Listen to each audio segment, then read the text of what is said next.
When you buy a brand new watch, you are expecting it to lose value, unless you buy a Rolex or a few other very specific models. And generally speaking, the rule is the better the watch is, the less money it will lose. However, in today's video, I'm gonna cover 7 pre-owned watches that are great and that could be had for quite a bargain. My name is Oleg, and that over there is Mr. Bond. Now, let's talk about the first watch on the list, the Bvlgari Octo Finissimo Ultra Thin Automatic. Starting out strong, this in fact is one of my favorite watches ever made. I'm not talking about from Bvlgari alone, I'm talking about any watch in general.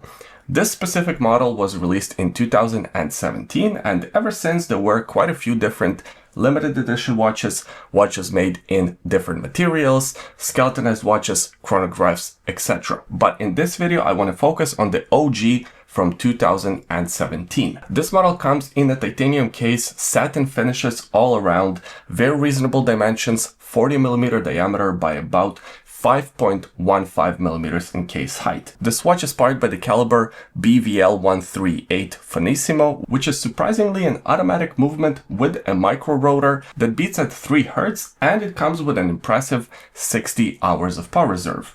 On top of this movement being functional, it is also a very beautiful movement that you can admire through a display case back. Now, the retail price of this watch is over 16,000 USD. However, at the moment, you can pick one up on Jama Shop for around 7,400 USD. In my opinion, that's an incredible price. You can also look around and see some of the other used examples for around this price point, but around 7,500 is the cheapest I could find. At this price point, with box and papers, this watch is one amazing deal. Next, let's talk about the JLC Duometre Quantieme Lunaire. And excuse my pronunciation of this watch and many other watches, I cringe myself trying to pronounce these names, so I can only imagine how hard it is for you to listen to me trying to pronounce these names. Hey, thanks for sticking around. But besides the complicated name, this watch is actually incredibly cool. It comes in a white gold case, 42.5mm diameter by about 14.2mm in case height. It's an incredibly complicated watch that was introduced in 2007, and it debuted having 2 separate barrels for power reserve, but the way the power was distributed did not affect the accuracy at all. On top of that, at the 6 o'clock position, you have 1/6 of a second indicator. At the 7 o'clock position, as well as at the 5 o'clock position, you have the 2 power reserve indicators for different barrels. Then at about 9:30 o'clock position, that's where you get the moon phase, the age of the moon, as well as the date. You also have a central seconds hand.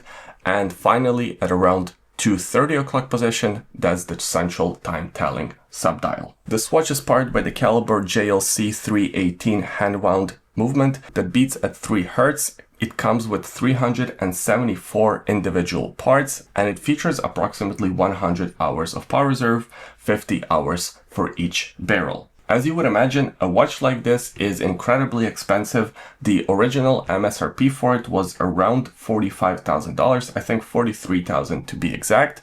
However, right now on the used market, you can find it for around $22,000. Here's an example that I found on Jama Shop. That's an incredible deal, especially if you consider all the price increases that we have seen in the recent years. 20 grand for this level of complication, for this level of finishes, and for a brand like JLC in a white gold case. Yeah, I think it's a pretty good deal. Next, let's talk about the Breitling Primero B01 chronograph with the green dial. Breitling watches don't really hold their value all that well, including this chronograph. This is actually a fairly recent release. It was released in 2023. It comes in reasonable sizing, 42mm diameter by about 13.6mm in case height. The case is made out of stainless steel, and it features 100 meters of water resistance. This one is powered by the caliber B01, which is an automatic chronograph movement with 70 hours of power reserve that beats at 4 Hz. The thing that a lot of people complained about with this model on release was the pricing. $9,100 on the strap is quite a bit of money. At that price point, there are quite a few different options. 2 years later, now you can find these watches on the used market for a lot less. In fact, I was able to find this one on Jaeger for around 3,700 USD, or around 60% off of the original MSRP. That's a really good price for a watch with these specs, with these looks, and from a brand like Breitling. Next, let's talk about this Bell & Ross reference BR03-94 Chronograph Limited Edition. Bell & Ross watches are not going to be everyone's cup of tea. Square watches specifically don't look good on everyone's wrists. However, I think this watch here is offering quite a bit of value, especially at the used market prices.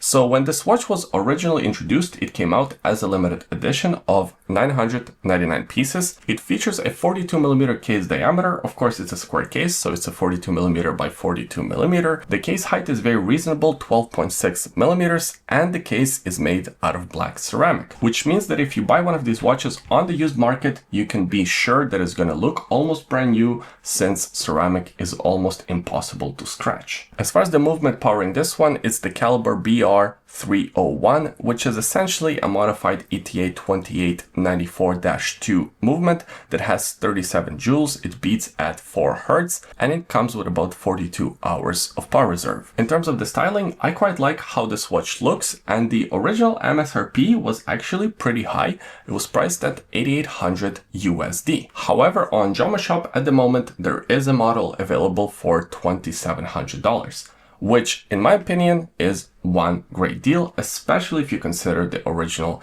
MSRP. But even without the original MSRP, for what this watch offers, the ceramic case, the looks, the brand like Bell & Ross, yeah, I think 2,700 is a very good price. Next, let's talk about the IWC Portuguese Perpetual Calendar, reference IW5032-03. IWC is known for their perpetual calendars, and every year it seems like we are covering a new release from them. This specific watch came out in 2014. However, it looks as modern and features similar dimensions as watches that were released last year. In fact, one of the standout features of this watch is the fact that all the perpetual calendar settings can be adjusted from the crown alone. There are no extra pushers, and if this watch ever stops ticking, you never have to adjust any of the individual settings, such as the moon phase, etc. All you have to do is set the date, the year, and the month, and the watch knows how to program itself, which is really cool. The case of this watch is made out of 18 karat white gold. It features a 44mm case diameter by about 14mm in case height. It's a bit on the thicker side, but of course it has to be because it features quite a bit of complication. In fact, this one is powered by the caliber 51614 automatic movement that has 7 days of power reserve and of course a perpetual calendar complication. And as far as the pricing goes, originally when this watch was released, it cost 45,000 USD. I mean, of course, these are very expensive watches. However, right now I could find one for around $19,880. That's a really good saving, and on top of that is just a really good price for a white gold perpetual calendar watch. Next, let's talk about the Omega Seamaster 300 meters, the 75th anniversary version. This watch wasn't released all that long ago. In fact, when it was released, I covered the whole range of the 75th anniversary Seamasters on this YouTube channel, and this one was one of my standouts. I really like that color combination.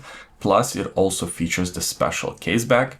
In terms of the dimensions, it's very reasonable, 41mm diameter by about 13.9mm case height, including the domed sapphire crystal. This one features 300 meters of water resistance, as the name would suggest, and the case and bracelet are made out of stainless steel. The movement powering this model is the caliber 8912, which is an automatic coaxial movement that beats at 3.5 Hz, and it features 60 hours of power reserve. Now, in terms of the pricing, this watch is not exactly cheap. The original MSRP is 7,400 USD.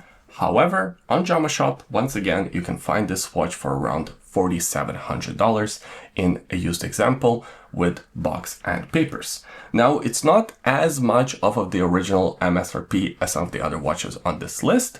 However, I think this is still an incredible pickup at that price. Under 5 grand for this watch, yeah, it's really good. And lastly, let's talk about the Zenith El Primero Chronomaster Sport with the black dial. I am a big fan of Zenith, and I'm a huge fan of this watch specifically. When it was released a few years ago, it made quite a few waves in a watch community. There are 2 different versions. There is the white dial version, or silver dial version, I should say, and this black dial version. Out of the 2 versions, I prefer this black dial version, and this version doesn't seem to hold its value as well. In terms of the dimensions, both versions come in the same case. It's a stainless steel case with 41mm diameter and 13.6mm case height, which is very impressive since this watch is powered by an automatic El Primero movement that beats at 36,000 vibrations per hour, and it comes with 60 hours of power reserve. As far as the design of this watch goes, undoubtedly there is a little bit of Daytona inspiration. However, I would argue that it still features enough of its own character and its own design language, so it's not like an homage or anything. You still get an original watch, and of course you get a Zenith with the El Primero movement. What else could you ask for? The original MSRP is around 11,500 USD. And I think even at that price point, it's a very reasonable price point for this watch. However, right now you can find them on used market for around $6,500.